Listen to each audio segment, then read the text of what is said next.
नायब तहसीलदाराला 3 लाखांचा गंडा. चोरीला गेलेल्या मोबाईलच्या फोन पेचा गैरवापर.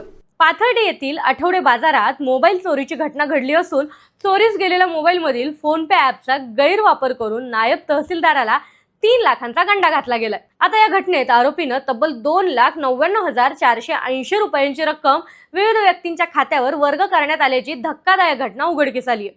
या प्रकरणी नायब तहसीलदार आप्पासाहेब गंगाधर शिंदे यांनी पाथर्डी पोलीस ठाण्यात तक्रार दाखल केली. नायब तहसीलदार आप्पासाहेब शिंदे हे पाथर्डी तहसीलदार कार्यालयात नायब तहसीलदार म्हणून कार्यरत असून 4 फेब्रुवारी रोजी दुपारी सुमारे 2:30 वाजता ते पाथर्डी येथील आठवडे बाजारात भाजीपाला खरेदीसाठी गेले होते. यावेळी त्यांच्या पॅन्टच्या खिशात ठेवलेला 26,000 रुपये किमतीचा मोबाईल हरवल्याचं त्यांच्या लक्षात आलं. बाजार परिसरात शोध घेऊनही मोबाईल मिळून आला नाही. या मोबाईलमध्ये 2 सिम कार्ड होते. त्यापैकी एका क्रमांकाशी जोडलेला state bank of India Shevgaon शाखेच्या खात्याशी संबंधित फोन पे ॲप सक्रिय होता.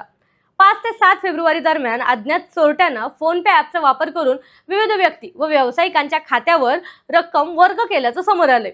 यामध्ये Rajendra Dattatray Pingale, Anil Kumar, equity capitals, Aai Ekvira mobile shoppe, all is well, Pramodini Harish Gawand, Balasaheb Solas व विकास बेहरा आदींच्या खात्यावर विविध टप्प्यात मोठ्या रकमा वर्ग करण्यात आल्या होत्या.